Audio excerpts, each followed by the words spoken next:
Jananam sukadam maranam karunam milanam maduram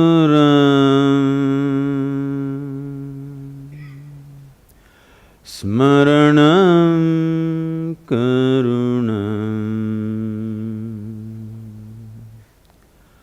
kalavashadiha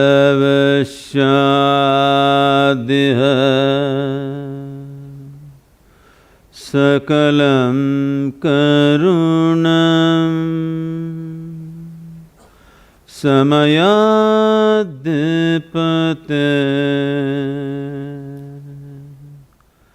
akilam karunam.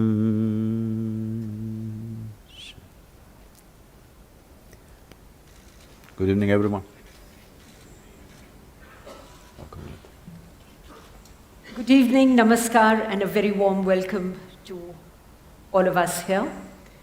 It is indeed an honor and a real privilege, Sadhguru, to have you with us for the next 90 minutes, during which time I shall do my best and we will explore, I think, a variety of concepts with Sadhguru, concepts around leadership, ethics, individual responsibility, a little bit of questions around spirituality and so on.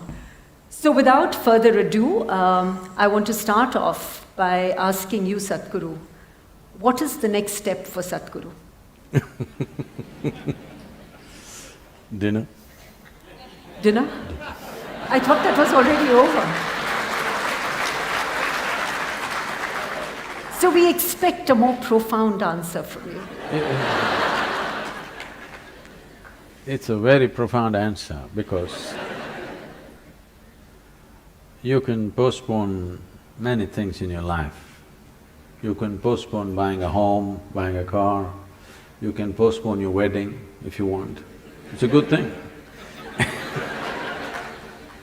You can postpone your divorce, good to postpone your death, but you can't postpone your dinner.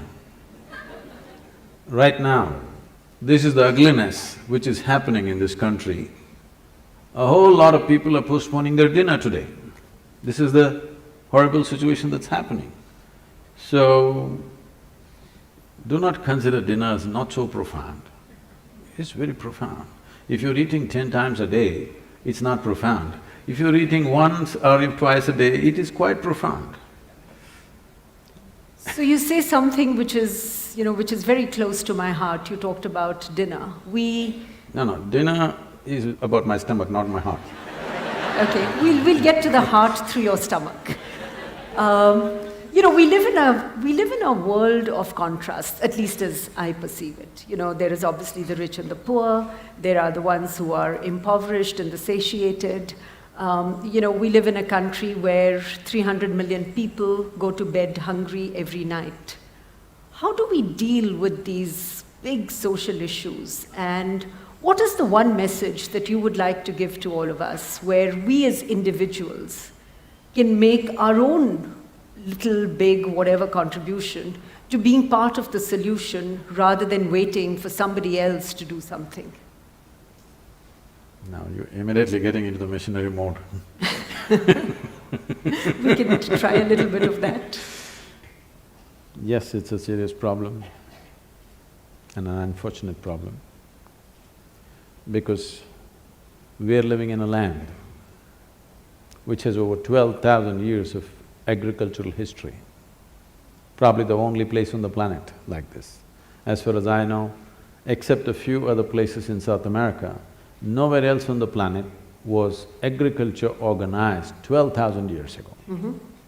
So we have enormous experience of agriculture, which means the science of producing food.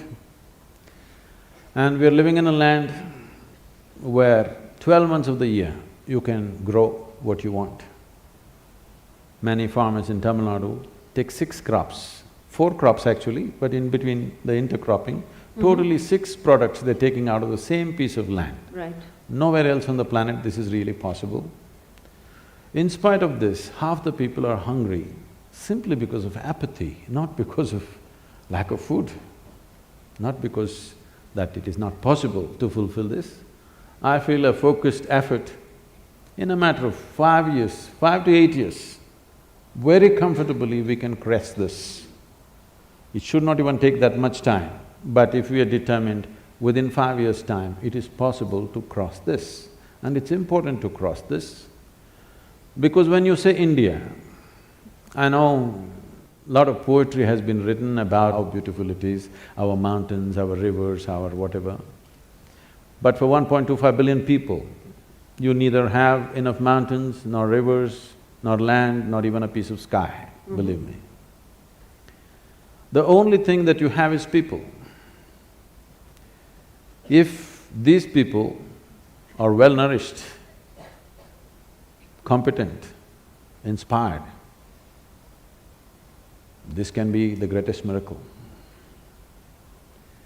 But right now, 60% of India's population, even their skeletal system has not grown to full size. Or in other words, we are producing a totally underdeveloped humanity. If your body does not grow to its full size, neither will your brains.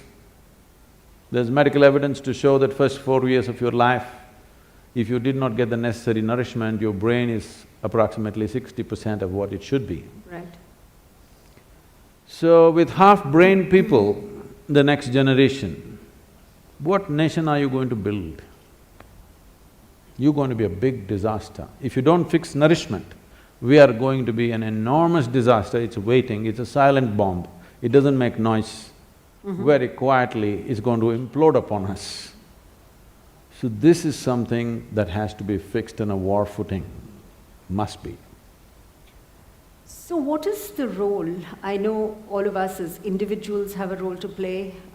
We are all part of a corporate, an academic institution, part of a community and a society.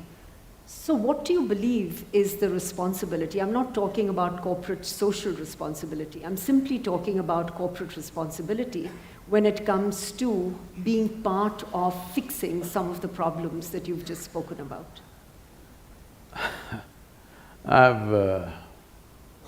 No, we are very much involved with nourishment, education, health of the rural populations. I've been talking to many leading lights. Not much light out there.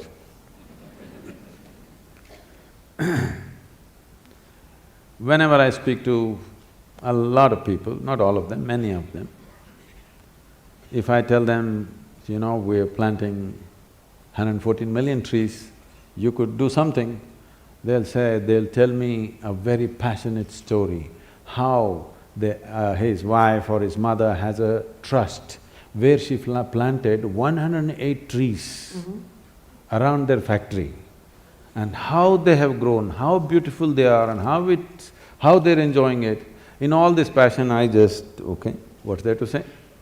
108 trees are good, I'm not saying no, but if your capacity was only 108, I'll bow down to you.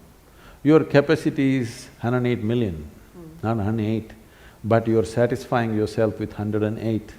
You talk about nourishment, you say, you know what, my maid's children, they were so malnourished, 3 of them, every Sunday we feed them. These kind of stories I've heard of great compassion and love. So, there is a whole culture of doing something for your satisfaction or doing something because you want to buy a ticket to heaven.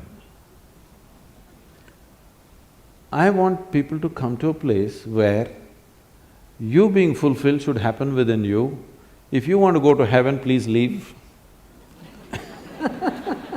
But if you want to be a solution, there's another way to work.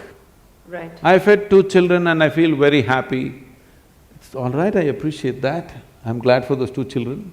But this is not a solution, this is only for satisfaction.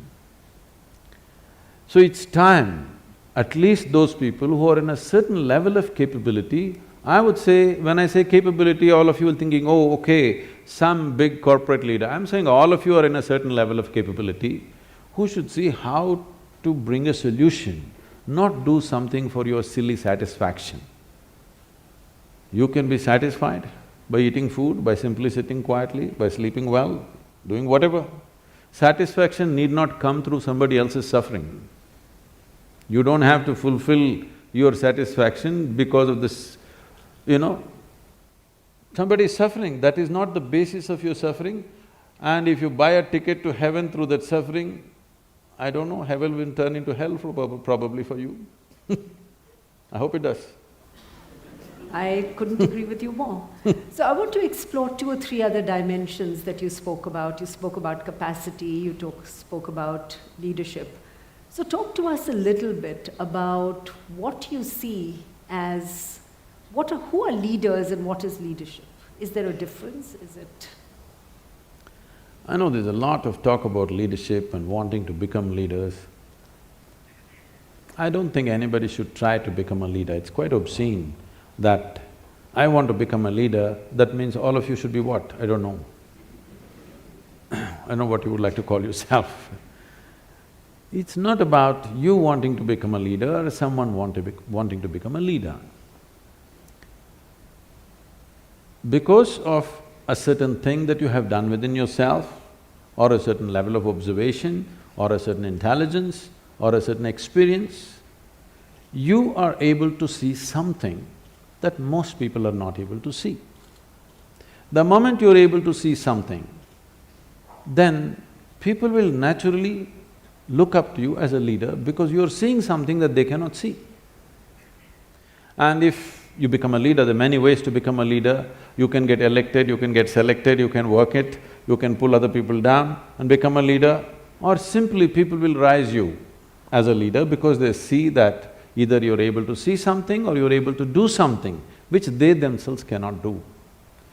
I feel this is the way leadership should happen, if you want to call it that someone is able to see something and do something that others cannot do, so everybody wishes he must take charge of the situation because naturally he will be able to do something that the others will not be able to do. So what is the quality of leadership?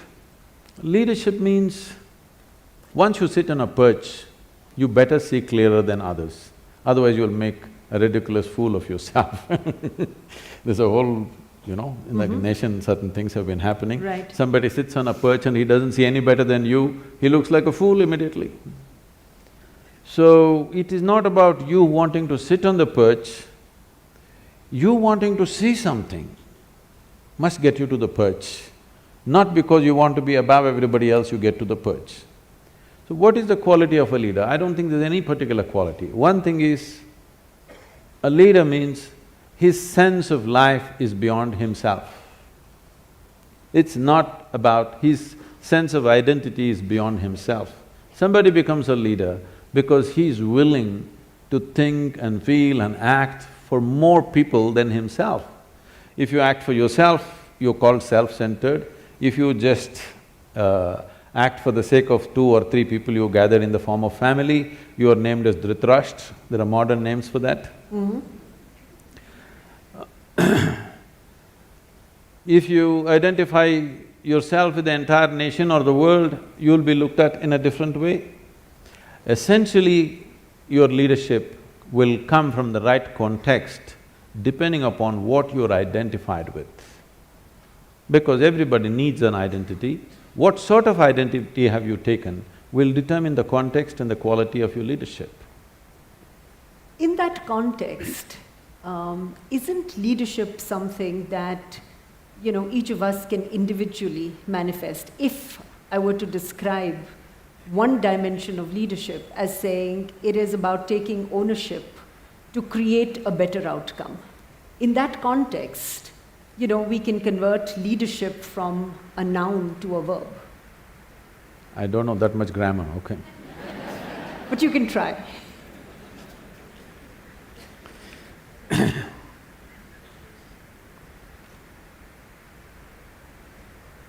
See, whatever we do, every human activity, the purpose of an activity is to produce something. Production may be a safety pin, a computer, love, joy, health, well-being, it doesn't matter what. We want to produce something. When we act, we want it to be effective. How small an act or how big an act is not the important. We want something to happen effectively, which means it's a question of efficiency, it's a question of with how little, how much more you could do. That's what makes you… Because all of us have the same amount of time in a day.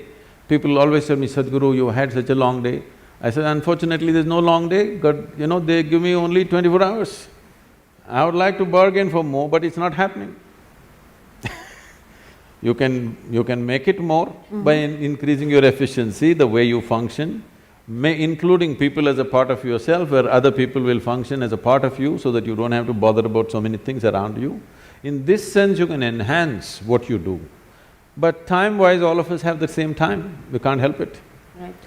So, how much can you produce, in how little time, in how little material is the question. In the limited span of time which we have as life, what is it that we can do? Is it just about efficiency? Is it about simply mindless efficiency, do better, do better? No. At different times in history, people seem to want different things on the surface. But essentially, no matter which time of history, who they are, which part of the world they are, everybody wants the same thing, well-being. But their idea of well-being, everybody has their idea how to get there, but everybody wants well-being, no question about that. It doesn't matter which part of the world you go, whether you came here 1,000 years ago or today, 100 years later, you will see people will be still seeking well-being. In pursuit of well-being, maybe 100 years ago somebody would be going in search of water, today you're going in search of the Wi-Fi cloud but still well-being. People's idea of well-being, whatever that is, but people are only well only when something beautiful happens within themselves. They think they're going to cause it to themselves by some means. But people have been happy before the Wi-Fi came, people have been happy before the automobile came, people have been happy before all the luxuries we are enjoying today appeared. So what I'm saying is, well-being, if you're in pursuit of well-being, essentially, it is about what happens within the human being. What happens within the human being, in the name of so many things, I don't want to name all the things, in the name of so many things, what we call as family, society, and another world which we call as corporate world all these things we created, these are all different names or different mechanisms that we believe will bring well-being to us. Somebody built a family, somebody built a corporation, both in pursuit of well-being, isn't it? I must tell you this. The first time I was at Davos many years ago, they were almost resentful. Why… what is a mystic doing an economic summit? A particular CEO who was in charge of a top computer manufacturing company, 3 months later they got sold out to the Chinese. We can guess who they were. So he was very resentful. What are you doing here? Then I told him, see, what's your business? He said, I do computers.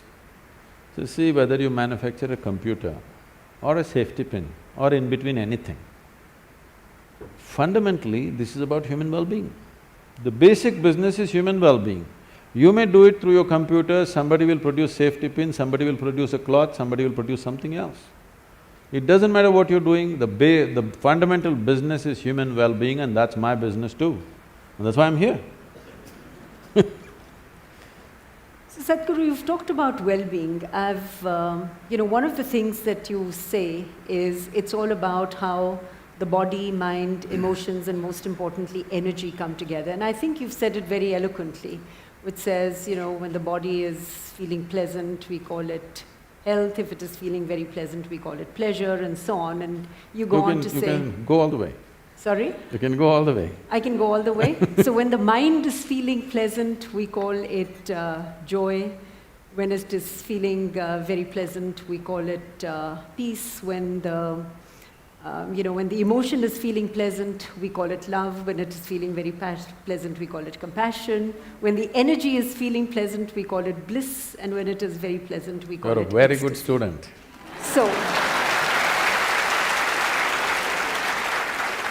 So here's the question. Can you just elaborate on what you really mean? What is the difference between bliss and ecstasy? For people who are not mystics, what does it look like? I think I need to clarify this accusation of being a mystic. On a certain day, 2 cows were grazing on the English meadow. English cows. Got it? The Thomas Hardy kind. One cow said to the other, "What is your opinion about the mad cow disease?" The other one said, "I don't care a hoot, I'm anyway a helicopter." So what a mystic means is that there is no mistake about his perception as to who he is. Okay. So there are only 2 kinds of people, mystics and mistakes. That's an easy one to remember. So, a mystic did not fall from somewhere else. Strive to pay attention to simple aspects of life, very simple things. Very simple things means extremely simple things. Just right now, how do you know that you're here? What is the basis, I'm asking? I am talking with you. Even when you're not speaking, you still know that you're here, right? Yeah. So how do you know? I'm perceiving What? that I am in this place. There is an audience here. We're in No, conversation. even if you close your eyes, you're I still have here, a right? mindfulness. I'm attentive to the fact that I'm in conversation. I'm conscious. You're conscious. I'm conscious. The reason that you know that you're here is because you're conscious. How do you know that you have a body? Because I can move my hand. So many things can move. But I am causing my hand to move. Fine, even if you don't move, you know it's there, right? Yeah. How do you know? Because there is sensation in the body, Yep. right? Yep. If no sensation in your body, you wouldn't know whether it's here or not. True. No consciousness, you wouldn't know whether you're here or not, Right. yes? Yep. So these are taken for granted things. If you pay little attention to these things, you will see there's a whole world out there, there's a whole existence by itself, just your sensation. If you pay enough attention, you know the nature of your physical existence. If you pay attention to what you're calling as my consciousness, you know the nature of your basic existence. Once you know the nature of your existence, that is when you can use this gadget well. I'm calling this a gadget because human mechanism is the most sophisticated mechanism on the planet. We are on top of the evolutionary heap, not for nothing. It's taken millions of years to manufacture you. Yes? Yep. Not a simple process. An enormous process has happened to get you to this level of neurological sensitivity, sensations, awareness, everything. So these are the keys of your existence. But everybody is reading a book or they're looking at the cosmos through their iPhone. Nobody's paying attention to this because this is the basis of your existence. Only if you know this, you can employ this to its fullest capability. Even if you take your cell phone, the more you know about it, the better you can use it, isn't it? Right. The same with this. So what this whole unnecessarily exaggeration is not the word, unnecessarily decorated thing about self-realization means is, you know more about this or you know everything that's worth knowing about this. That means you can use this whichever way you want. If you want to sit still here for the rest of your life, you can sit. If you want to jump out and be active, you can do. If you want to do this and that together, you can do. Whatever you want, you can do because you know the mechanism fully, in its entirety, not just the physicality of it, but its entirety. So if you know this, suppose your body happens as per your instruction, your mind happens as per your instruction, your life energies happen as per your instruction, how will you keep it? Pleasant or unpleasant? Pleasant. Pleasant. At least for yourself, highest level of pleasantness. What you want for your neighbor may be debatable, but what you want for yourself is clear. So when you want pleasantness, now generally, if you are very pleasant, we say you're blissful. Now, bliss can get boring sometimes, okay? Yes? Good to Pleasantness know that. gets boring, isn't it, sometimes? You want some slosh to happen, now you use ecstasy. But that slosh cannot be kept up. Bliss can be kept for your entire life. Ecstasy cannot be kept for your entire life. You go up and you come down. Or in other words, bliss is a sustainable level of pleasantness, the height of pleasantness. Ecstasy is not sustainable, but you can hit it often enough, at least a few times in a day you must hit it. You know, in the spirit of a freewheeling conversation, I'm reminded of a film I saw about, I think it was 15 years ago the film was made, which was a series of conversations with quantum physicists and some mystics, to use that word. And the whole premise of the film was that the mystic and the quantum physicist is seeking an answer to the three basic questions, which are, who am I, where have I come from, and where am I going? I did not understand the film then. I am hoping that you would be able to throw some light on the three questions and, you know, what the physicists and the mystics are seeking. So you are asking me who you are? Kind of. See, it's all right to walk on the street, point at one of you and say, who are you? It's okay. You go to somebody and say, who am I?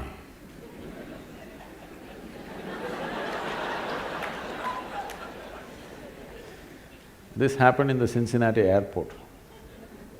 People had lined up to check in at the check-in counter. One man came briskly, jumped the line, went straight to the counter and thrust his ticket. The lady at the counter said, sir, there is a line, please.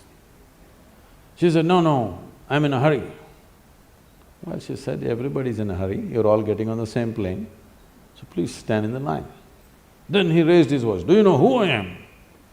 She looked at him, promptly picked up the microphone and said, there is a man here who does not know who he is, can somebody help him?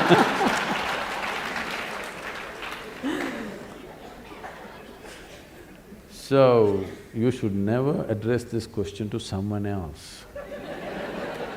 All these so-called whatever, I don't know, I don't want to make comments, they all picked it up because that Ramana Maharshi's book, I think, became famous in California, okay? Everywhere you go, everybody's talking, who am I, who are you? Who am I is a question that should be addressed within you, digging every time you ask it, digging it deeper and deeper and deeper into yourself. You never go and ask somebody, who am I? That smacks of something else. I was teaching a program in Los Angeles, and this is maybe 150, 200 people. Half of them are all Hollywood types, and a whole lot of them look alike, many especially women, not because they're sisters, because they have the same doctor.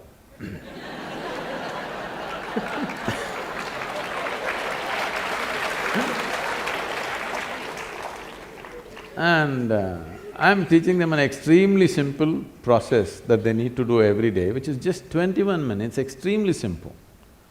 Just that. They're saying, Sadhguru, you're teaching us all these things. But Ramana Maharshi said, you don't have to do anything. Oh, Ramana came all this way from Tiruvannamalai. I said, yes, he is absolutely correct. You don't have to do anything. And he did nothing. He simply sat in one place like this, 14 years. Rats came and bit into his thighs, festering wounds, worms came out of it, but he did nothing, simply sat. Said, you people are made like this, if a mosquito bites you, you'll call 911. You don't talk about doing nothing. Ramana talks about doing nothing, leave that, that's not your business. You are made like this, you don't talk about doing nothing. Ramana talked about, who am I, who am I? You never utter this to anybody. Don't ever go on… please all of you, don't go somewhere and ask someone, who am I? You can ask them, who are you? So, who am I is not even a question that you need to articulate. When I just said, the more you know about it, the better you can exist here. Not necessarily… don't always think about a human being like he's some kind of a machine, how much he has to produce, there's no such thing. But how he exists is important. When you sit here, how are you within yourself is important. What you wear may be socially important. What you drive may be important somewhere else. What kind of home you live in may be important for some other reason. But existentially, there's only one thing important. How are you within yourself? Are you pleasant or unpleasant every moment of your life? In 24 hours, how many moments of pleasantness, how many moments of unpleasantness, and how much support does it need to keep you pleasant? That's a question. Right now, in pursuit of human well-being, we've ripped the planet apart and still well-being is not happening. Comfort has happened, convenience has happened, well-being for sure has not happened, isn't it? As a generation of people, we are the most comfortable generation ever. Never before anybody could even imagine these things. But we cannot say we are the most joyful or blissful or ecstatic generation, no. Are we worse than others? I don't believe so. Every generation, same nonsense. Some people lived fantastic within themselves, others went through all the nonsense they had to go through. This is not because of what's happening to them. See, there are two kinds of suffering. Physical pain can happen to you because somebody may cause something to you, somebody is no food, you're in a war zone or somebody is poking you.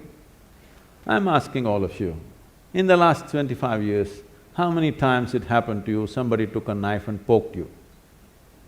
For most of you, it didn't happen. Maybe when you're in your school, somebody poked you with a pin at the most, or you were not even worth that, nobody poked you. They simply poked fun. Huh? They simply poked fun at you. Physically, how many times suffering entered you from outside? Very, very minimal. Rest is all self-help. You know, in Tamil Nadu, the government has a scheme, Namaka Name. Namake Nave, it means. That means people are on self-help, busy, causing suffering to themselves daily. Sit, stand, whatever happens. So you will see people, most of them are driving their dream machines on Bangalore streets, all right? How many are driving joyfully? If the traffic light takes 10 more seconds, they're freaking in their dream machine. Is it not a blessing that you bought this dream machine after working for whatever number of years? Why don't you… the traffic is making sure you stay in your dream machine for a little longer, what's your problem?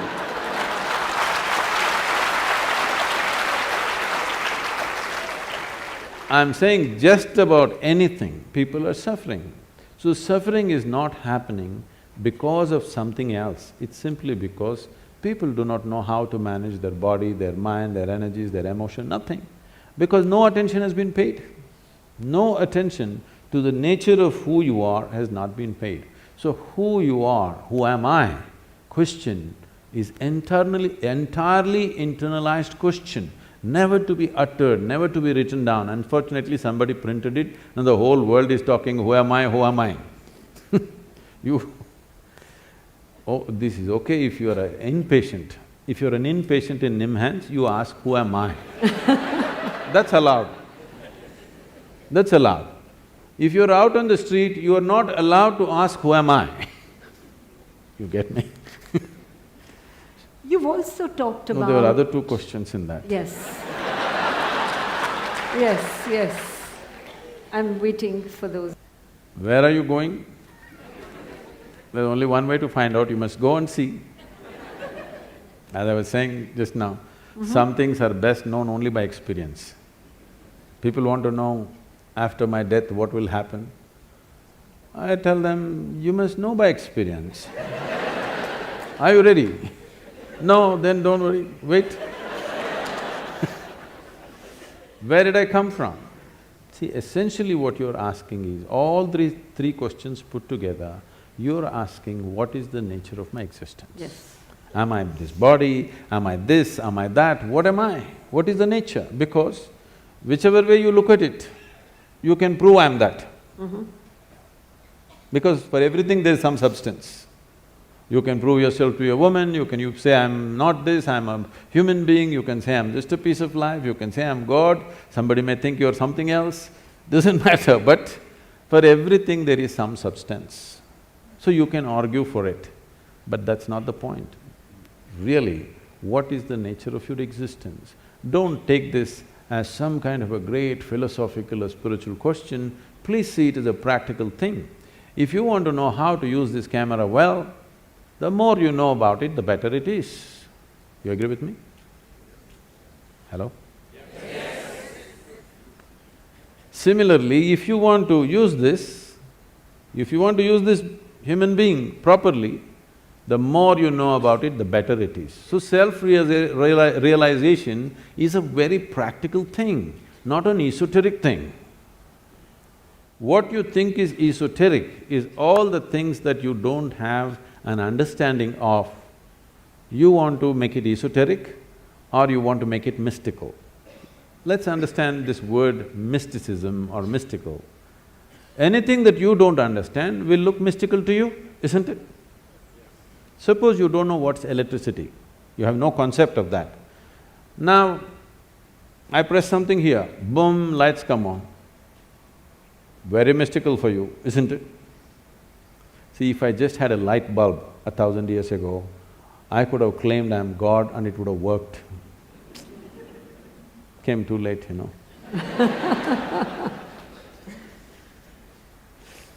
So, the more you know about it, the better you will live. This is not something that you seek at the end of your life. This should be the first step of your life, if you value your life. Yes? Yeah. Knowing this should be the first step of your life. Very beginning of your life, this question should be asked. Can I tell you a story? Please. There was a bishop in the Greek Catholic order. The Greek Orthodox Church believes they are the only real Christians, others are not really Christians. They think they are the only pure Christians, others are not really that. They have their own pope in Istanbul. So, it became a very small group over a period of time for whatever reasons. So, being on the Silk Route, many fantastic stories from India are wafting across the Bosphorus, and these stories are going on about the mystics and the yogis and the magic of India, which the Indians have not seen and everybody else has seen. So he always wanted to go to India. But being a man of cloth, he could not really choose where to go. After 60 years of age, when he semi-retired, he got an opportunity and he came to southern India. And he found the right kind of guides. Somebody told him, you go up this mountain, and they gave him the landmarks, and here there's one yogi, he is the right one to meet for you. So he climbed up the mountain. The man is not made for mountains. You know, mountains demand certain things from you. So he went up, and as they had said, there was a yogi sitting in front of a cave, blissed out. He went and he had heard that if you see an Indian yogi, you have to prostrate. But for that also, you need some fitness. This is a part of the Indian thing because that's the only exercise most Indians do. So whatever you see, you just bow down. But now they've learned… A shortcut there too. Yes, the idea is to touch the floor. Every time you keep doing it through the day, it's a good exercise, you don't have to spend extra time for exercise. So he struggled and scraping himself and sat up. All this commotion, the yogi opened his eyes and smiled. So the bishop asked, "Can I ask you a question?" The yogi said, "By all means." The bishop asked, "What is life?" This is after 16. The damn question you should have asked when you were 6, at least 16 you must have asked. No, 60, all right, better late than never, sometime you asked. So, when he asked this question, what is life, the yogi went into raptures. And then he said, life is like the fragrance of jasmine upon gentle spring breeze.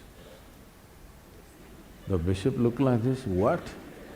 Fragrance of jasmine on gentle spring breeze? But our teacher told us, life is like a thorn. Once it gets into you, if you sit it hurts, if you lie down it hurts, if you stand up it hurts. And you're saying it is fragrance of jasmine, spring breeze and all this stuff. The yogi smiled and said, well, that's his life.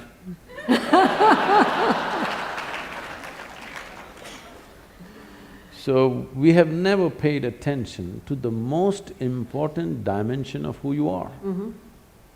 And you do not know life any other way than the way it happens within you. Right. Yes? Right. You are the only doorway to the existence for yourself. Absolutely. You can only experience through this mechanism and no other way. Yep. If you don't know this, what the hell are you doing here? And just because you know this, people label you as a mystic, as this, as that, and many people mispronounce it as a mistake, you know. So one of the other things that you've talked about is, the mind, and these are my words or what I've understood of what you've said, what the mind believes, the heart follows. What is in the mind is in the heart. In a sense, if I've got it right, unless I've got it wrong.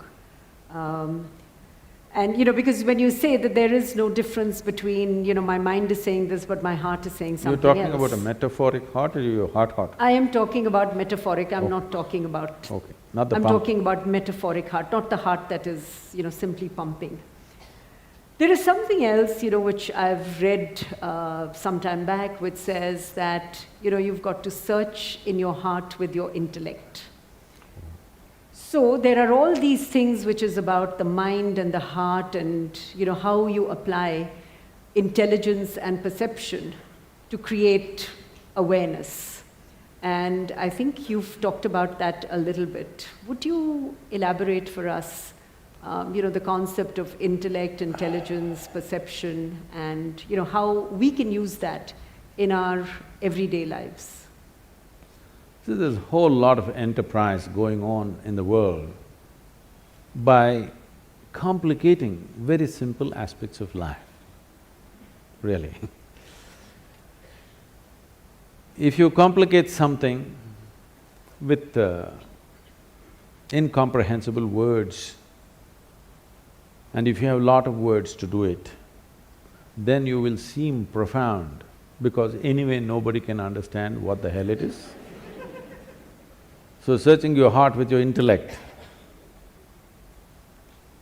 the thing that you're referring to as your heart is generally the emotional side of you. So you're separating what is thought and what is emotion. Let me ask you a simple question. If you look at yourself carefully in your day-to-day activity, you will notice this. The way you think is the way you emote. Right now, if I think you are such a wonderful person, I will have sweet emotions towards you. Which I hope you're thinking. This is not a confession. If I think she is horrible, I'll have nasty emotions towards you. Right. I cannot think you're wonderful and have nasty emotions towards you. I cannot think you're horrible and have sweet emotions towards you. It is impractical and it's not possible. People act those things and it never works. People, I hate her but I'll be nice to her, they will go like this and do like this. Have you seen this happening? Yes. Nice things are done in a horrible way. Right. It is happening in families, among friends, whatever. Nice Sure. things are done in such a horrible way. If you want to do something horrible, just do something horrible at least. Don't spoil the nice things in a horrible way. So, now, the question is just this: thought and emotion, are they same or are they two different realms? They are not. Thought is agile. See, today I can think, right now I think you're wonderful. Just next moment you did something I don't like, I think you're horrible. My thought immediately changes because it's agile. But my emotion is sappy. It'll take 3 days, it'll struggle and slowly turn around. It has a larger turning arc, but after 3 days it'll come my way. For some people it's 3 days, some people 3 months, but they will turn around, isn't it? Yes or no? The way you think is the way you feel, there is no other way. It is also true the way you feel is the way you think also. It depends which is more dominant in you. In a person, if emotion is forefront, the way they feel is the way they think. If thought is forefront, the way they think is the way they feel.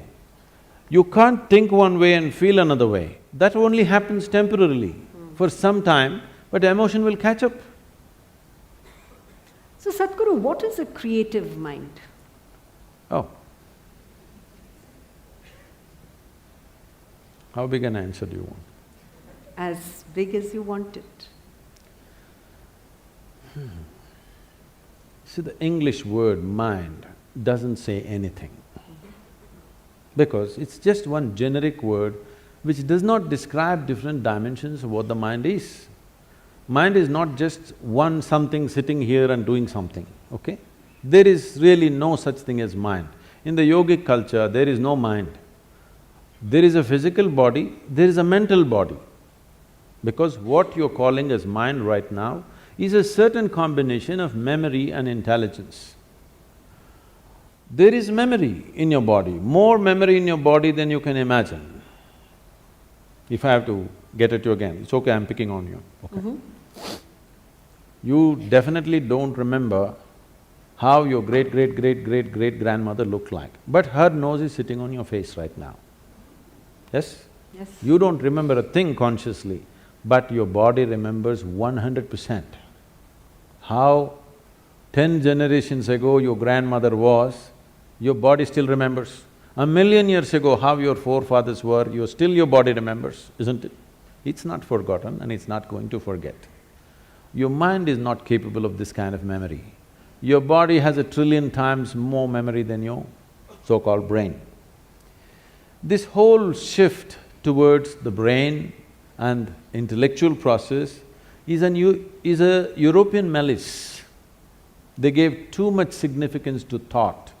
This has happened because they lived under a subjugated society, religiously subjugated society, where you're not supposed to think anything except what's written in some book, otherwise you're dead. They lived like this for a long time. Because of this, when they got little freedom to think and manage to live, they started celebrating their thought too much. Let's understand the context of thought. You can only think from the data that you already have gathered. That means you can never think anything new. You can recycle it, you can rehash it, you can produce permutations and combinations of it, but you cannot think something absolutely new. It is not in the nature of the thought to come up with something new. It can only recycle the past. That means if you dedicate yourself to your thought process, if you enshrine your thought process, you're ensuring nothing new ever happens in your life.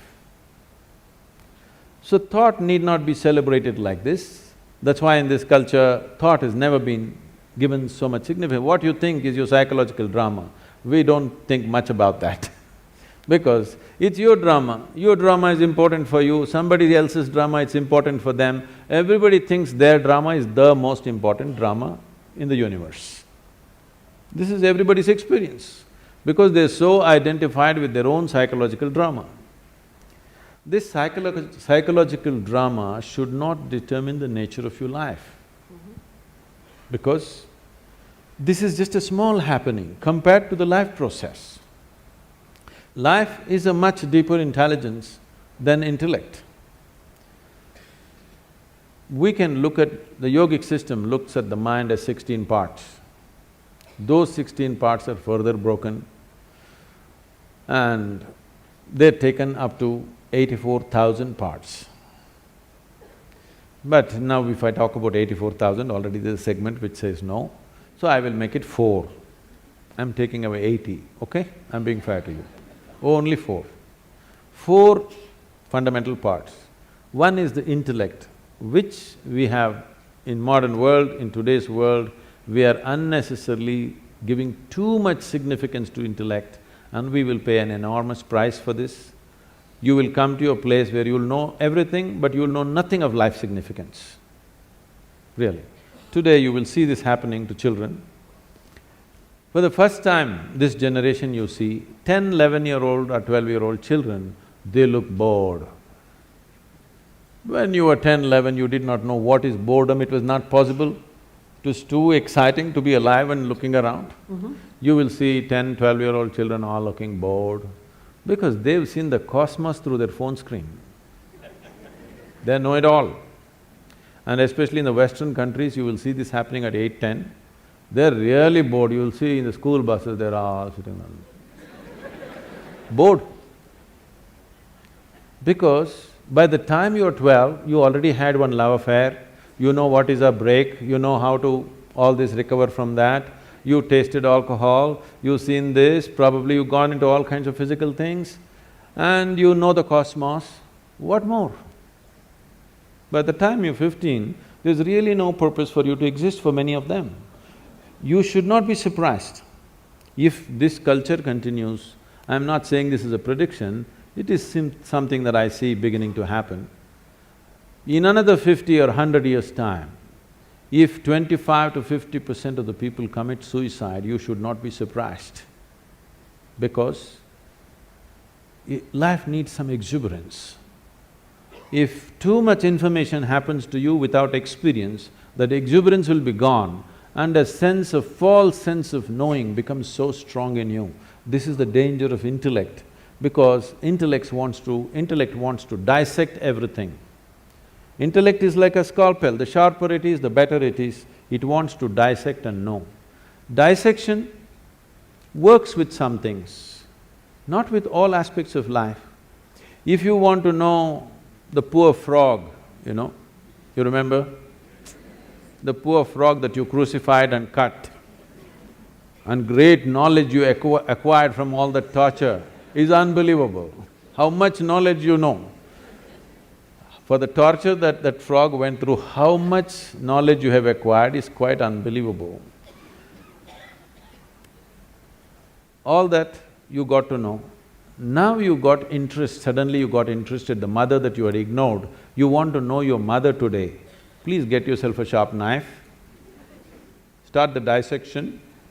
You may know everything about her liver, kidney, heart, but you won't have a mother left, that's all. So life cannot be known by breaking it up. You can know physical things by breaking it up. You cannot know life by breaking it into pieces. But this is the nature of the intellect. The whole modern science has evolved from human intellect. Because it's produced technological benefits, you can't argue against it, because people, yeah. They think they're scientists, they know nothing about science. They're just enjoying their iPhone. They think they're scientists because they can do this. No, technology is fine, it's brought much comfort and convenience, but it will not bring life to us. So intellect is like this. Intellect will be useful only depending upon what it is identified with and what is held, what holds this, how steadily. So the next dimension of the mind, the first one is called as buddhi, which is the intellect, the second one is called as ahankara. Ahankara does not mean ego, this, that, it means the identity. Whatever you identified with, your intellect functions only around that. Simple, if you just identify with a nation, if you say, I'm an Indian, everything Indian looks beautiful. If you cross the border and you say you're something else, all that looks beautiful. So whatever you identified with, it's only with that the intellect functions. So ahankara is the identity. How consciously and how steadily your ahankara has been created will determine the effectiveness of your intellect. Just because it's sharp, it does not mean it'll be effective, because Sharp intellect or a sharp knife can cause any amount of damage to you. If you have a sharp knife and you don't have a steady hand, you will cut yourself all over the place. That's all that's happening. Human suffering is just this. You don't know how to hold this intellect in your hand properly. Every day you're cutting yourself. All suffering is on self-help because your own mind causing this to you all the time. No matter what happens, people suffer, whichever way they suffer, because they don't know how to hold this intellect. If you had the mind of an earthworm, you would be quite peaceful. Yes? You're trying to do it in so many ways to reduce the sharpness of the intellect by drink, by drug, by overeating, by doing all kinds of things somehow to take away the sharpness because the damn thing hurts. It hurts not because that's its nature, it hurts because you do not know how to hold it. The next dimension of the mind is called as manas, which is a huge volume of memory. It is not here or there, entire body carries memory. So, manomaya kosha, this is called a huge sack of memory. This memory is in various stacks, we'll not go into all these details considering some people have said a clear no. They don't want to have a mind, I'm sorry, they don't want to know anything about the mind. So the fourth dimension of the mind is called as chitta. Chitta means it's pure intelligence. It is unsullied by memory. It has no trace of any kind of memory, it's just pure intelligence. If you touch this, then you have access to what you're referring to as the source of creation, because all kinds of things might have been fed to you. God is this, God is love, God is compassion, God is kind, whatever. Somebody come, stand on the edge of this stage, say all the prayer you want to say and fall. Let me see whether compassion happens to you or a cracked bone happens to you. I would like to check, all right? All these things have been made up because whatever somebody is deprived of, they will attribute that quality to their idea of God. Your ideas of God have come only because you do not know how this whole creation happened. Because you don't have an answer, you made it up. Because you're a human being, you said a big human being is sitting up there. Oh, how can you do all this? If somebody asks, he has 10 hands, so he does lot of things, not like you. Whatever, it's all right for children. But essentially because you do not know how creation happened, you are coming up with explanations. So that which is the source of creation, don't believe what I say, what anybody says. Pay attention to one piece of creation. Just take a flower, pay attention to this, pay an attention to a leaf or an atom or an ant. All you will see is phenomenal intelligence beyond anything you can imagine, yes? But nobody told you God is intelligence. But this culture has said this to you in many ways. They told you Chidakasha, Chidambara and so many things to tell you if you touch your chit, the whole existence becomes yours. Everything that's worth knowing is right here because you have access to the source of creation. So these are the four dimensions of your mind. Unfortunately, the modern education thinks by just feeding information and keeping the intellect reasonably sharp, everything is going to happen. No. You will rip this planet apart looking for well-being. You may lose the planet, or you may manage to go to another planet and start your work again there. But well-being will not happen. If well-being has to happen, you have to dig a little deeper into this one, otherwise, no. So Sadhguru, what are some of the things that, all of us who are here listening to you, what are the one or two things that we can do tomorrow which will increase this level of awareness, perception, thoughtfulness? Oh, you're talking about a takeaway, huh? In a sense, but an enduring takeaway. It's not lighthearted, it's not, because we've heard a lot, and I'm sitting here and saying, okay, so what do I do differently tomorrow? let's say to learn ABC, the 26 alphabets, at least if you learn the Indian languages, you know 54, whatever, 26 alphabets. How long did you take to learn to write them properly in their proper order and use them whichever way you want? How long did you take? Oh, I'm still at it. A long time. At least 3-4 years minimum. Yeah. To learn to make sentences and use the way you want, maybe you took 12-15 years Much of education. longer than that, yes. So you gave so much just to learn some wordcraft. But to know something about the fundamental nature of your existence which could just change you dimensionally, you want to know it in 2 minutes. Why are you so unfair? No, I only want to know where to start in 2 minutes. Okay. Where to start? Just do this much. Before you go to bed today,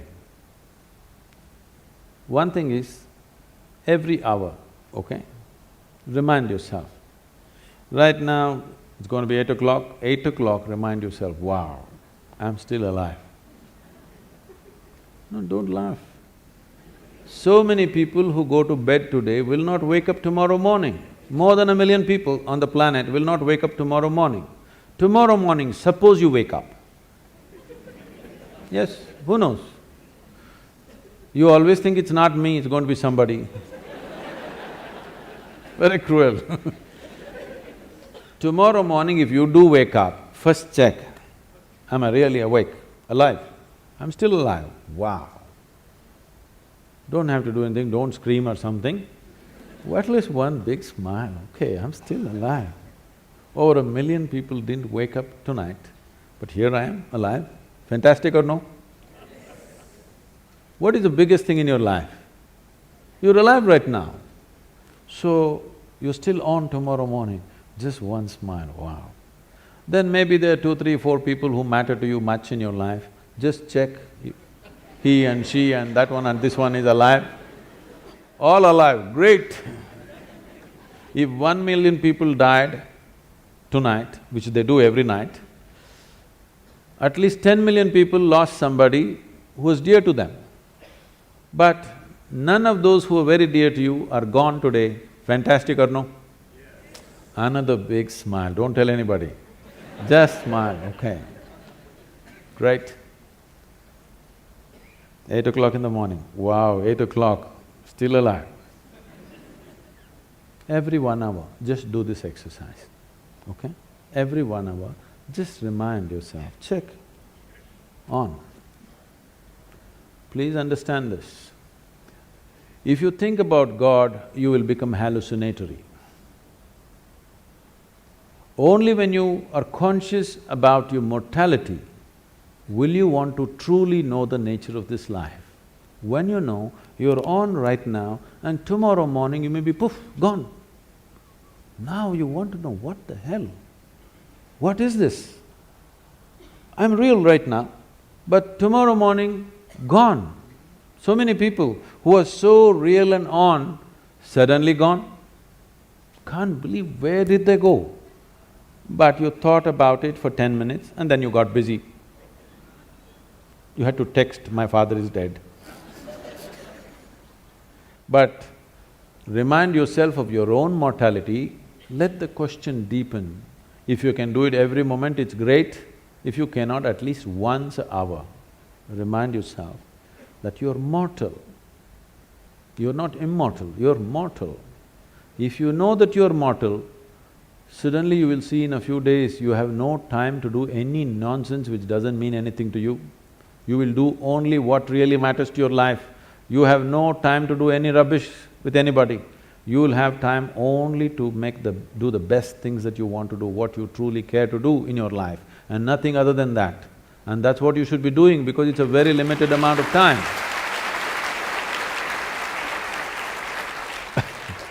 I want you to know, it's a very brief life.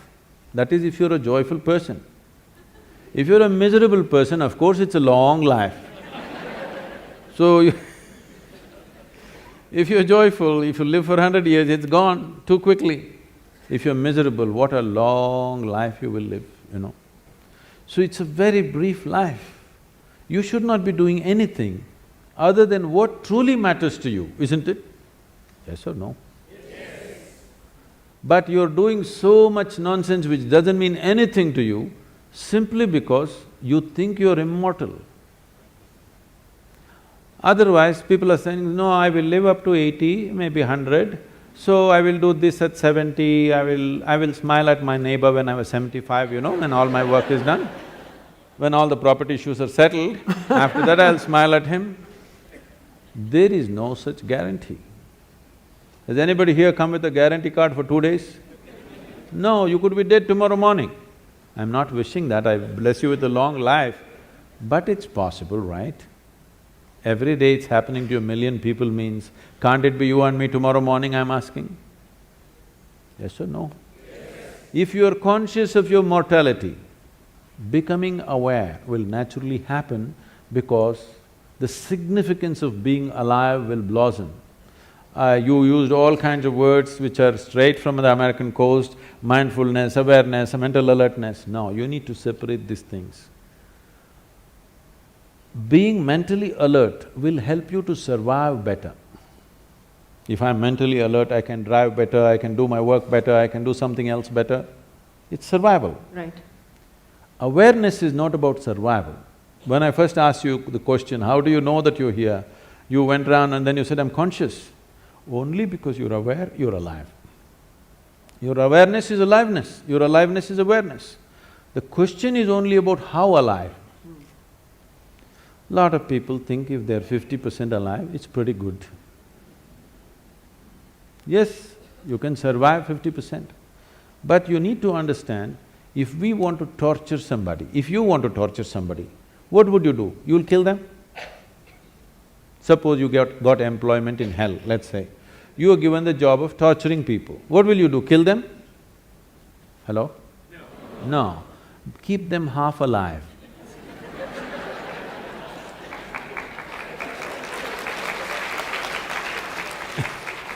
If you keep them half alive, that's called torture. So right now, this is called self-torture. Maybe you're preparing for employment elsewhere. Because right from the age of 2 or 3, people, your parents are asking you, what will you become, what will you become, what… Well, I'm born as a human being, I'm supposed to strive to become a human being. See, every life on this planet, whether it is a bird, if it's a worm, insect, bird, animal, tree, whatever, every one of them is striving to become a full-fledged life, and that's all. A worm is trying to be a full-fledged worm, a tree is trying to be a full-fledged tree. That's all a human being also, to become a full-fledged human being. No, what will you become means what kind of job will you get from the age of 3? This madness has come because of this whatever the last century of poverty in the country. People are so deprived and they think if they don't have a job, they won't eat anything. You know, it comes from a certain poverty consciousness, we must pass it, that generation is past. Right now, if you have a few brain cells working, you can make a living. Yes? You don't have to be qualified for anything. If you have a few brain cells working in your head, you can make a living. That's not an issue anymore. There was a time it was like that, it's no more like that. It's time we leave that. It's not about what you will become, how you will be. What will be the experience of your life? Will it become the peak experience or is it just a mediocre nonsense? This is the question. Because once you have come as a human being, whatever happens, it's not enough, something more needs to happen, yes or no? You may think you're doing different things. The man who goes to the temple, the man who goes to the bar, the man who goes to work, the man who goes to conquer the world, every one of them is just seeking a larger slice of life. Some people go to the mall, some people go to the PDS, just like that. Some people think it comes free in the temple, so they go there, somebody else go to conquer the world, somebody go shopping. What is it that you're trying to do? Just trying to have a larger slice of life. But it doesn't matter, if you gather the whole world around you, you will not have a larger slice. Your larger slice will happen only if your ability to perceive is enhanced. If your ability to experience is not enlarged, then you can have everything around you, still your experience is the same. Modern life is just that. No other generation had the things that we are having around us. Most homes are looking like a warehouse. Because they're shopping trips, they don't know where to keep it, everything is falling all over the people, there's no place for the people, full of things. But does it bring well-being or happiness or anything? No. You cannot determine the experience of what's happening within you from outside. It has to happen from within. And it is how enlarged your experience is how big your life is. Not about socially how big people think you are. That may work socially, a few things for you, but it doesn't work in terms of life. So when we say awareness, we are talking about the essential ingredient of life, because only because you're aware, you're alive, isn't it so? Yes? Now the question is, how alive? If we have to use an analogy, right now this light is, blinding me. Now, if you reduce the voltage, it'll be like this, it'll light up only that much. But they want it to light up everything, so they turned up the voltage. So if you turn down the voltage, you'll see only this much, if you turn it up, you'll see that much, if you really turn it up, you'll see the entire hall. Awareness is the same thing. Because you're conscious or you're aware, you know something. If you become little more aware, you will know something more. If you know little more aware, something more. All these words are connected. Prajna, the word guru, all these things are connected because prajna means you're conscious. Because you're conscious, depending upon the intensity of your consciousness, accordingly your vision of everything around you is enhanced. Now the word guru means, gu means darkness, it's a four-letter word, Ru means dispeller. Yeah. So a guru is not supposed to teach you something, he is not supposed to give you a philosophy, not supposed to give you an ideology. It is just that he is supposed to throw little more light. Little more light means, if suppose this hall is dark and you're only able to see the first two rows, you're not able to see them. If I flashed a torchlight, you saw, oh, all those people, the whole world out there. But I switched off the torch. Then you know, there is something, now I have to see. What do I need? I need a torch beam of my own, okay? Right. This is the job. Because the children in the home where I'm staying, they're declaring, he's not like a guru, he doesn't talk like a guru, he doesn't look like a guru, he doesn't walk like a guru, he's not a guru. I'm very glad, I'm getting certified. Yes, yes.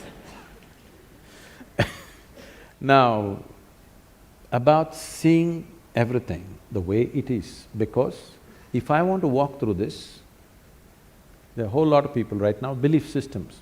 You believe in God, all right? Now, I know in the corporate world, people have shifted this, I believe in myself.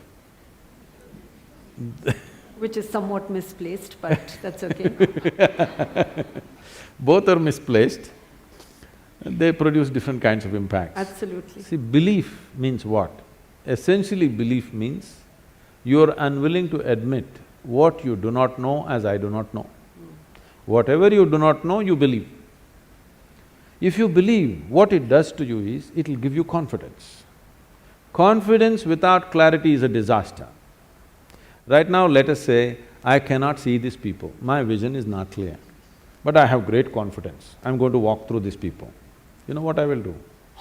I'll step over everybody and go, because I'm very confident, the whole lot of people like this. If my vision is clear, I will go through this without even touching anybody. If my vision is not clear and I have no confidence, I will ask, please can somebody show me the way? But now I have no clarity, but I have confidence. It's a disastrous process. So believing in God, believing in yourself, believing in anything means, it's just a B word, You're just bullshitting yourself about something that you do not know. Right, right.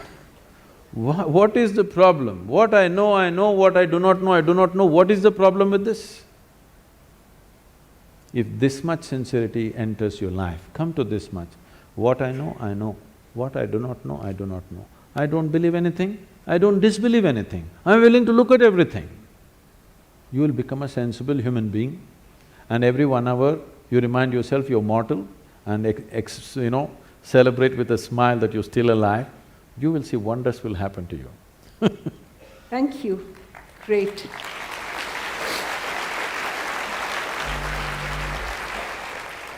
So even a free-flowing… It's 8 o'clock.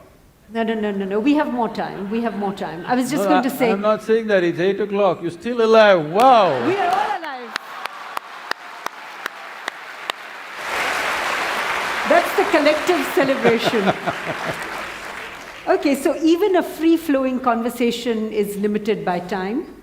We've got about 20 minutes left, and what I'd like to do is throw the floor open to questions from any of you.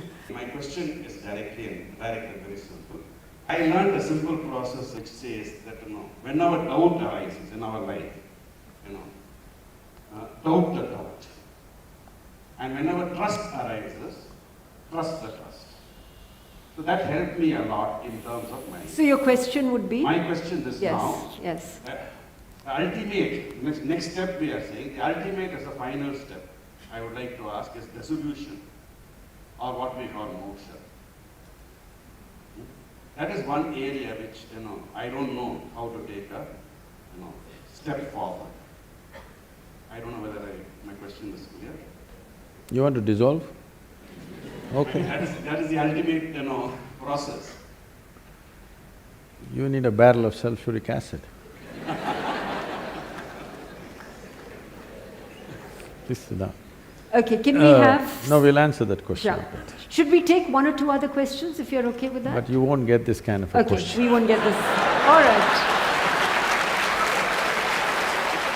All right. The reason why the so-called spiritual process has fallen upon ridicule in the world is, well, there may be few entrepreneurs who do their own things, leave them. I'm not going into that. But the reason why spiritual process has become ridiculous on the planet is because people try to do the highest things on the street side without the necessary committed atmosphere, without the necessary focus, simply talk about mukti, moksha, In the previous generation, everybody talked about mukti, moksha just about anywhere, sitting, standing. Whenever life became miserable, they want moksha. When it's going well, they forget about moksha. Their idea of moksha itself is convoluted. So this is important. With all due respect to everybody who's spoken about these things, maybe those things were spoken in a certain atmosphere, to a certain individual, towards a certain purpose. I think it's quite irresponsible, first of all, to print that in a book and just everybody reads it without knowing the context of what it is, without having gone through the journey that person who asked that question is gone through. The question doesn't have depth. Answers we can give any number, all you will do is you will pick up more words from today evening and it's not going to do anything. If you're serious about it, if you're really serious about it, if you're serious about your journey, leave all this, first of all, get rid of all the jargon, all the spiritual jargon. Just come to this much. How much of you is sense? How much of you is nonsense? Sit down, unprejudiced, just make an evaluation, just an accountant's job, okay? How much of you is, let me use the right appropriate word, sense, and how much of you is nonsense? Every day, sieve it out, you will see it's not an easy job. And ask some of you, 2 friends of yours and 2 people who don't like you, also to assess you. You need an outside opinion, isn't it? Second opinion is always good. You will see it's a great cleansing process. Instead of talking mukti, moksha, dissolution, sushupti, something else, these are all words. Anybody can pick up Sanskrit words. What is the point? Let's take all the scriptures, all the teachings, all the philosophies, all the great things that people have spoken about, all of them are worth nothing compared to a single existential step that you took inward. If you take one step, it is worth more than all the scriptures in the universe put together.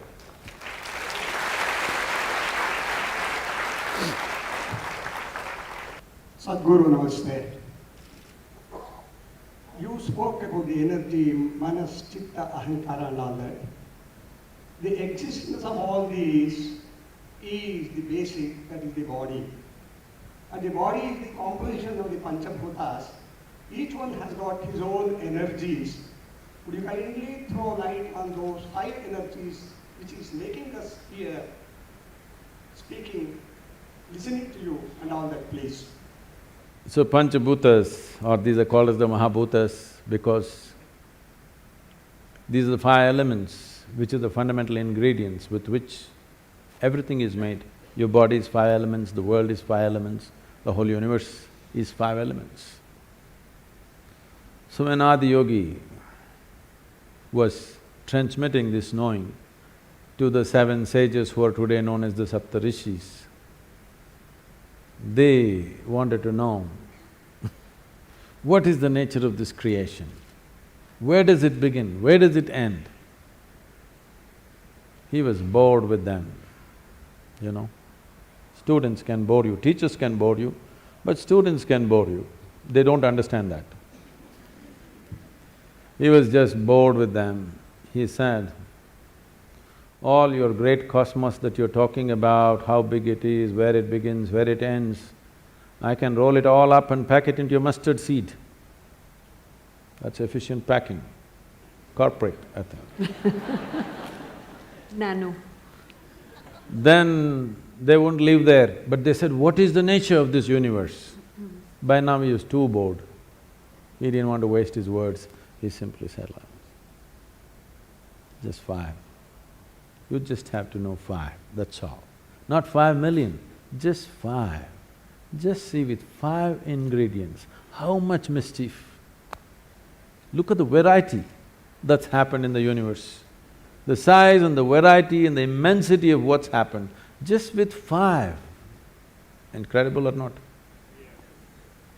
Out of this 5, these 4 come from one. The other 4, what you know as… sir, can you tell me? In Kannada, I'm not able to get the names. Anyway, earth, water, fire, air and space. So these 5 elements are in a certain composition in different aspects of life. Let's take life, not inanimate things, even there it is there, but in different lives, it is in different compositions. In you, 72% is water, 12% is earth, 6% is air, 4% is fire, remaining is space. When I say remaining, Vinita is calculating, okay, 6% Akash. No, I said remaining is space. Because we are not talking about physical entities alone, not talking about the physical dimension alone, so 100% is not the quantity. As long as you measure the body, yes. Once you come to Akash, you're not talking about percentages. Right. So what you're referring to as Akash, because the word Akash is being loosely used today in common language, the word Akash did not mean sky, it meant the 5th element.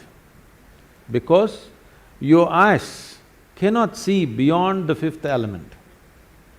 Only in the night you are able to see beyond that. During the day, what you see is just the etheric sphere, and because of the way light plays on ether, it all turns blue in your vision.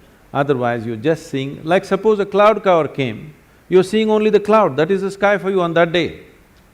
You say a clear sky, no, it is the etheric sky that you're seeing, it's an etheric bubble.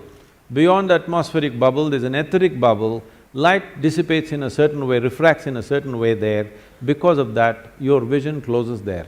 Only in the night when there is no sunlight, then you are seeing beyond the etheric space. Now, Akash is another dimension of perception and intelligence and existence. So your Akash, your water is here, your fire is here, your air is here, your earth is here, but your Akash is not just here, it's spread. Normally, for a person who is, let's say, physically healthy and reasonably agile and active, for him his Akash is somewhere between 9 to 18 inches around his body. But if you do a little effort, this bubble can be expanded limitlessly. So today you're looking for the eye cloud, there's already a cloud, and this cloud can be enlarged. You can make it as large as this planet, you can make it as large as this universe. It is just a question of your willingness, that's all. Your boundaries, or how small your boundaries are question of your unwillingness to transact, isn't it? Let's say your social boundary. How big your social boundary is or how small it is a question of willingness and unwillingness in terms of your social activity. Similarly, existentially, how willing this life has become or how unwilling this life has become. Why would I be unwilling? This is the question. You need to understand this. Because things are packaged one inside the other. Life is made in such a way, what you call as life is also death at the same time. Right now you can say, I'm living, or you can say, I'm dying. Actually you're dying, one day it'll be complete. Yes or no? Whether you call it living or dying, it's the same thing. But we are looking at it as two different things.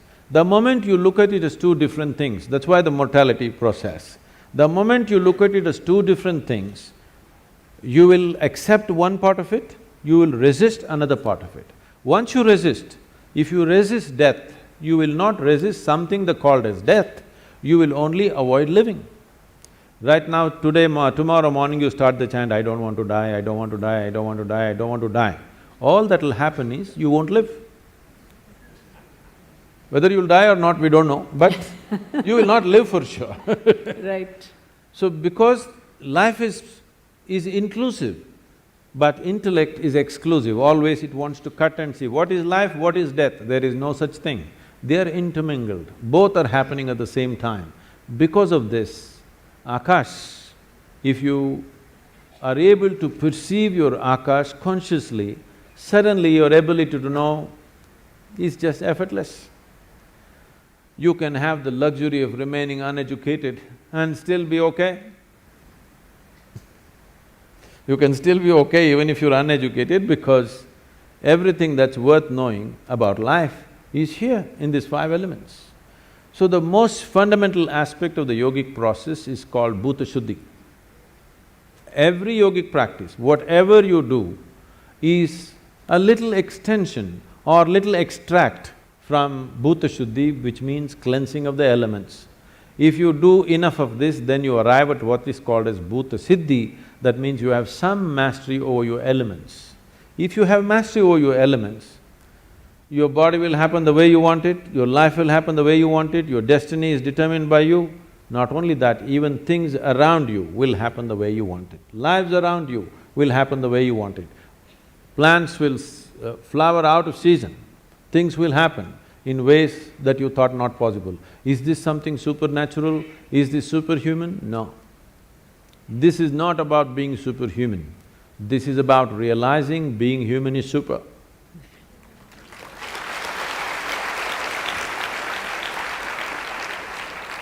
And the nature of the five elements, what they are, how they function, an enormous amount of study and science and experiential dimensions to it has been done in this land. Unfortunately, we are ignoring all that and trying to handle everything on the chemical level for health and well-being, which is a very, unfortunately, very rudimentary way of handling life. When we see all this whole way of treating human beings with chemicals and stuff has become relevant only because we are overpopulated and too crowded and all this. If you were little more spread out, if you lived in your own land, if you lived in the jungle, you most probably did not get any infectious diseases, okay? Only for infectious diseases, chemical warfare is okay.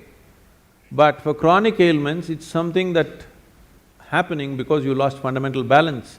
One most fundamental thing is if one of the elements is not in tune, this will do horrible things to you. So one simple way is, in this culture they taught you, if you have to eat your food, first you bow down to it. You are not saying thank you to any god, okay? Please don't do this. If at all, if you want to thank somebody, thank that poor farmer who doesn't eat what he grows and gives it to you. We are not thanking any gods, we are not looking up and saying thanks for the daily bread, whatever. We are just bowing down to the food because we know how you treat the food, accordingly it behaves within you. Today there is enormous amount of study which shows, for example, water. This water has enormous memory.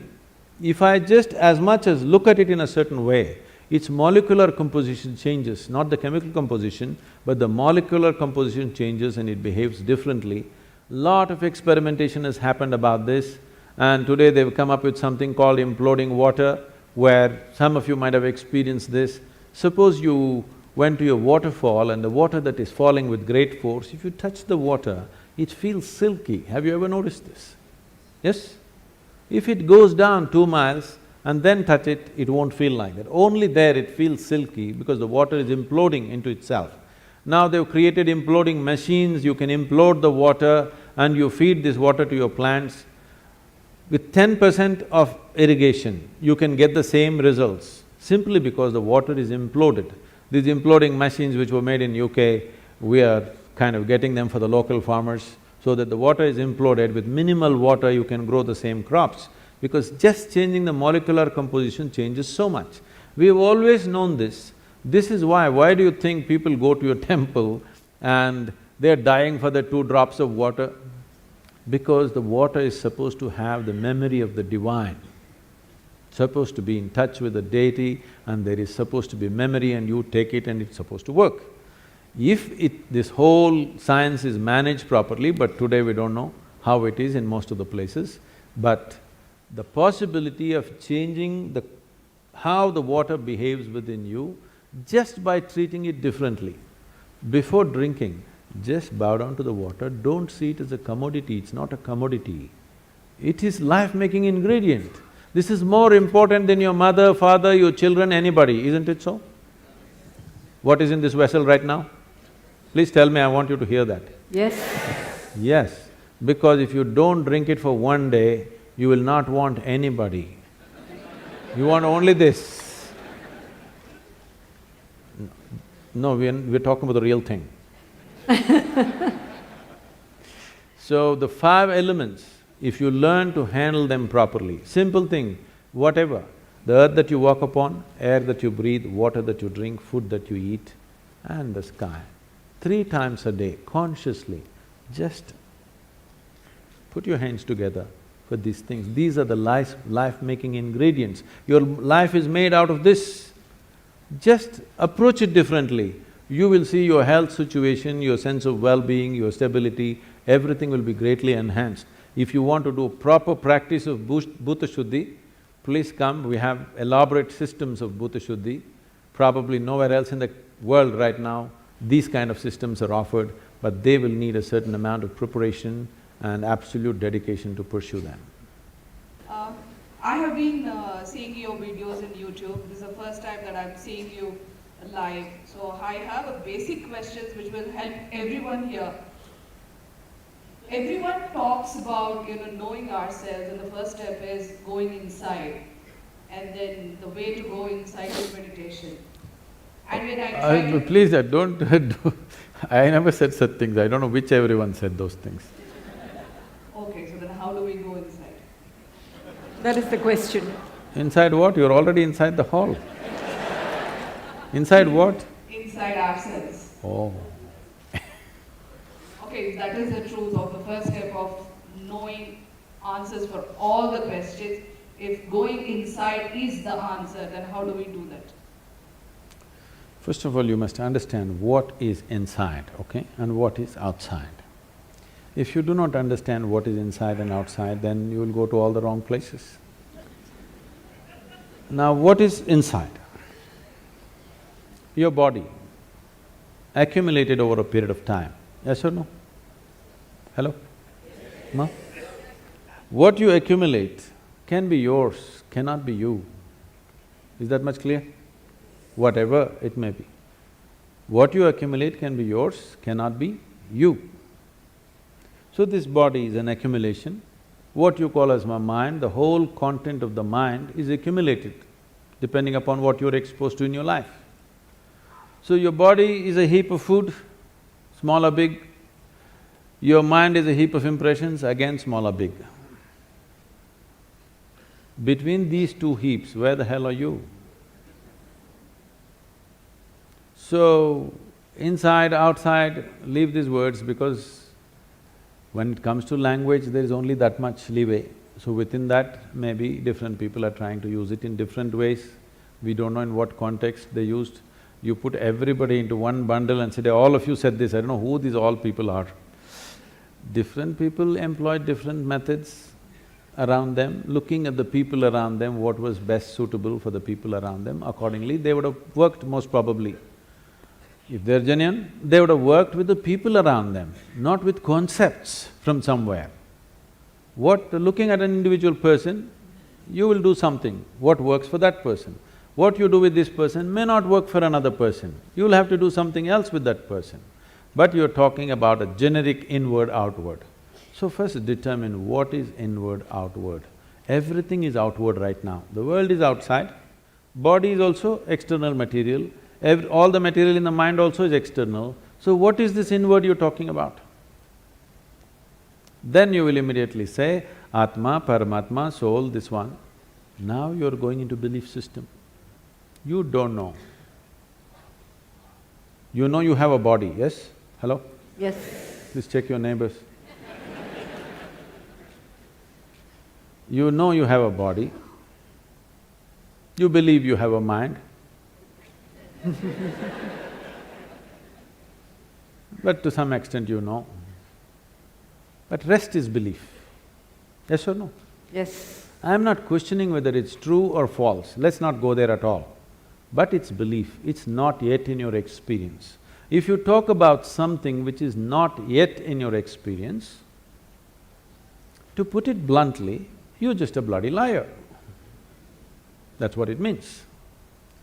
But because lies are holy, lies are written in scriptures, lies are repeated by all kinds of people who are dressed in different ways which are supposed to be holy though ridiculous,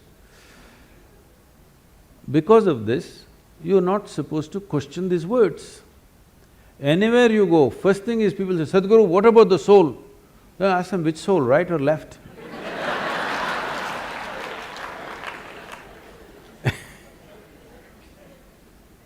So, let's not talk about something that is not in your experience. Right now your body is in your experience to some extent, your mind is in your experience to some extent, rest you don't know. But we can infer. If I have to accumulate this much body, if I have to accumulate this much mind, something more fundamental must be there. Yes? Something more fundamental must be there. We don't know what the hell it is. For now, we will call it you.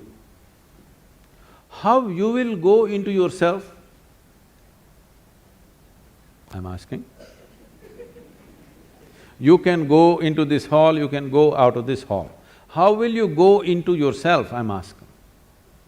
Saying, let's leave this, this is not the way. You do this way. What is not you, all those things you keep it aside. Before today, before you go to bed, everything that's not you, keep it aside. They may be precious to you. You think about it, your house, is it you? Oh, my house. All right, you have lots of passion about it, but all right, keep it aside. Your husband, is it you? No, that's easy, he's not me.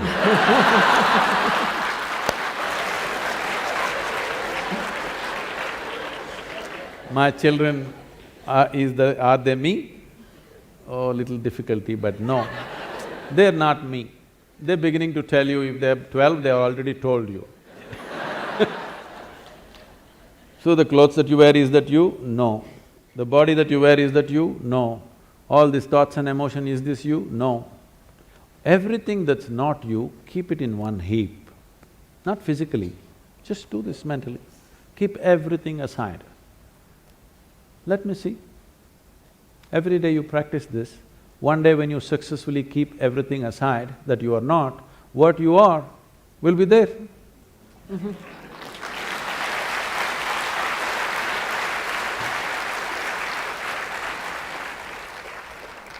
We have too many ideas about things that we have not seen. It's a big problem. Shankaran Pillai went to Britannia. Can You I? heard the story, yes. Shankaran Pillai went to Britannia Industries to find a job, So they were looking for a really smart, far-seeing sales manager. So they asked him one question, which is further, Mumbai or moon? Shankaran Pillai thought. He said, Mumbai. He said, what? Mumbai is further than the moon? He said, yes. How? Well, I can see the moon, I can't see Mumbai. So what I'm saying is, if you go by your present perception, you'll get all the wrong conclusions. So don't be in a rush to make conclusions.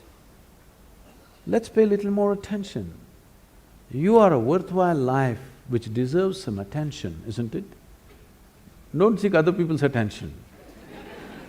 Your own attention, doesn't this life deserve attention? Pay attention to this, enough attention, everything will be clear. Everything about you, you're asking me, if I tell you what you have some more words. Some more words you have, that will not get you anywhere near the truth. One more word or 10 more words doesn't get you any closer to reality, just you'll have more things to say to somebody else. This kind of hearsay is spreading in the world. Everybody knows where God is, who his wife is, how many children he has, when is his birthday, his address. In every bhajan, people are singing his address, where he is and how to get him, but they don't know a damn thing about themselves. This kind of, a very knowledgeable ignorance is dangerous, you know. If you do not know, it's not a problem. If I say I do not know, the possibility of knowing is always there, isn't it? If I do not know and I think I know, then I've destroyed all possibilities. So, we have arrived at many things. We know, in every culture they know what is the nature of God, where he resides, how the ambience is there and the works, you know. Everybody knows the geography of the heaven, isn't it, don't you? But you don't know a damn thing about yourself. It's time we paid attention, because everything you know it only the way it's projected in the firmament of your mind. You don't know anything any other way, yes or no? So, what you need to fix is, you are seeing everything in a mirror of your mind, and the mirror is wonky. First fix it. First thing is to make it stable, flat, proper plane mirror, so that you see everything the way it is. Does a plane mirror show you everything the way it is? Everything reverse, you know. Then you will have to flip it, that'll take much more skill. Most people can't flip a dosa. Now, to flip the whole universe, the whole life that is reflecting in your mind, to flip it over without shattering it into pieces will take much more, but the first thing is to level out the mirror so that it shows you everything the way it is, not some other way. Right now, everything is seen depending upon how you're identified with something. Every identity has distorted the mirror of your mind, and it shows you things in completely different way than the way it is. First thing is, stop talking about things that you do not know. No soul, no Atman, no Paramatman, no God, no divine, no heaven. Talk about something that you know, and then the longing to take the next step will become strong. Otherwise, when you know the geography of the heaven, what is the need to pay attention to anything? It's very dangerous. Thank you very much for being here. Thank you very much. Thank you. Thank you, Sadhguru. Take one row for you. Thank you. Thank you. Thank you.